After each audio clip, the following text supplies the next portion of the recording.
getting spaghetti and meatballs wrong! For years, we have taken ground beef strings and mashed them into a sad ball. And spaghetti! Spaghetti starts as a ball. Well, today, we stop the insanity.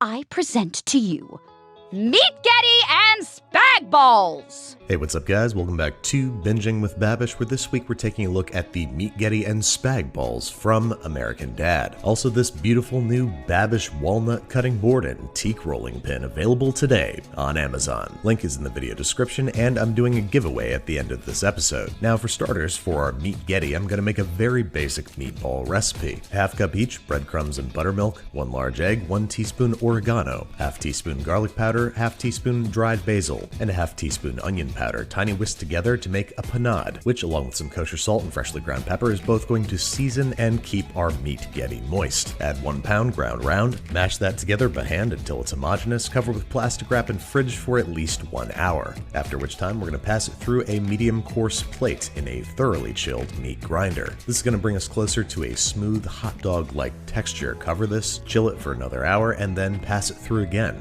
But this time we're going to allow it to drape into a beautiful nest of Meatgetti on some parchment paper set in a rimmed baking sheet. Go ahead and plop that in a 400-degree Fahrenheit oven for about 15 minutes until the thickest point registers 165 Fahrenheit. In the meantime, we're going to make our spag balls by virtue of some of these tea infusers. Give their interiors a spritz with nonstick spray before stuffing them full of fresh spaghetti. Stuff as much as you possibly can in there before trying to close it up and stuffing in any errant spaghetti strands, maybe with a piece of dried spaghetti. Is that irony? Leave a comment if you think that's irony. Once all your tea balls are stuffed with fresh spagoots, we're bringing them on over to some boiling water where they're going to marinate for 4 minutes. This will vary depending on what kind of fresh pasta you use and whether or not you're actually doing this, because why would you do this? Let these drain and cool off for about 5 minutes, and fresh out the oven, let's take a look at our Meatgetti. Ugh. In the immortal words of Jeff Goldblum, that is one big pile of shit. Let these cool off for a few minutes, I guess, before scooping them onto a plate, retrieving our spag balls from their spherical molds, placing them to the left and right of our meat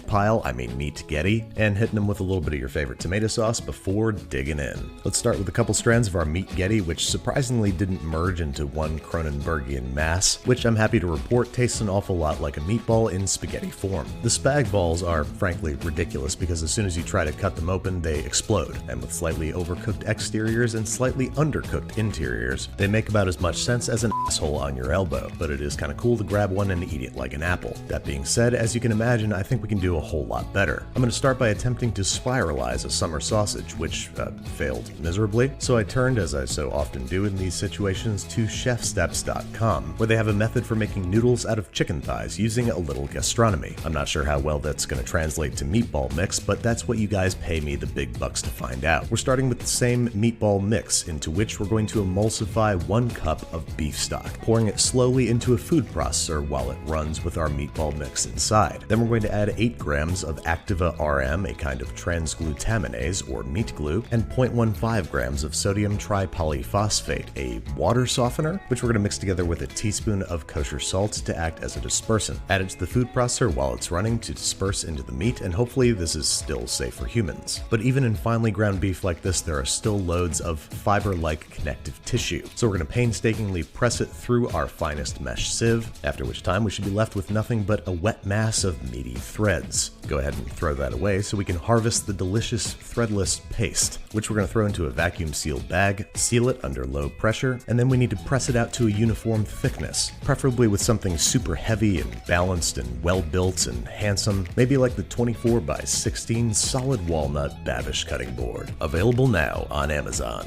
Once you've pressed that out to a perfectly uniform thickness, we're going to sous vide it, a surprisingly difficult and annoying process where we're going to dunk it into a 149-degree Fahrenheit water bath, weigh it down, try to keep it flat, and cook it for 10 minutes. I'm going to weigh it down with these fermentation weights, which as you can see is working horribly, and let it cook for 10 minutes, after which point it's going to turn a lovely shade of pallid, sickly brownish gray. Let these chill in the fridge for at least 2 hours before slicing and serving, during which time we're going to make our improved spag balls, cooking 8 ounces of dried spaghetti until just shy of done, tossing with a little splash of oil and letting letting cool completely on a rimmed baking sheet. Once cool, we're going to place it in a large bowl along with some stuff. First, we got to add a half cup of all-purpose flour. This is going to act as a binder, 1 cup of Parmesan cheese, which is going to act as Parmesan cheese, 2 large lightly beaten eggs, 1/3 cup each sour cream and ricotta, a big old pinch of salt, and a few twists of freshly ground black pepper. In this recipe inspired by a restaurant that will remain unnamed, probably from diners, drive-ins, and dives. If you have to sneeze, go ahead and do it like this for food safety. Grab your scooper and your snipper and get to scooping and snipping. That is, use your medium ice cream scoop to grab yourself a scoop of pasta cheese goo, snip off or press in any stragglers, and dump it into a vat of 350° Fahrenheit oil. Fry for 2 to 3 minutes until deeply golden brown and resembling a ball of deep-fried spaghetti. Drain on paper towels and grab your meat Getty out of the fridge. Snip and peel open the bag to retrieve and slice your noodles. And I'm gonna go ahead and spoil this for you. It did not work. Let me be absolutely clear and say that this is not a negative reflection on chef steps. I'm sure that their chicken noodles are delicious and very noodle-like, but when you use meatball mix instead of chicken, it turns out unforgivably gross. But we're gonna soldier on and plate some up next to our fried spag balls. So there you have it, the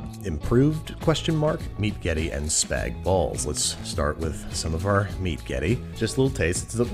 Oh no, hard pass on that. It's like pre-chewed cat food. I have slightly higher hopes for our spag balls, but they turned out disappointing as well. They're just deep fried and kind of gummy and definitely not bad, but definitely not good. So for the first time since my last attempt at a Seth MacFarlane dish, I concede defeat and put it to you, my audience, to try and do better. Make your version of meat Getty and spag balls, take a picture, post it on Instagram, tag me, and use hashtag Babish balls. And whoever I think did the best job will win a Babish cutting board, rolling pin, and pair o' tiny whisks. Good luck, be careful, Godspeed, and have fun. The cutting board, rolling pin, and tiny whisks are available now on Amazon. The link is in the video description, and we have a lot more amazing kitchenware coming this year.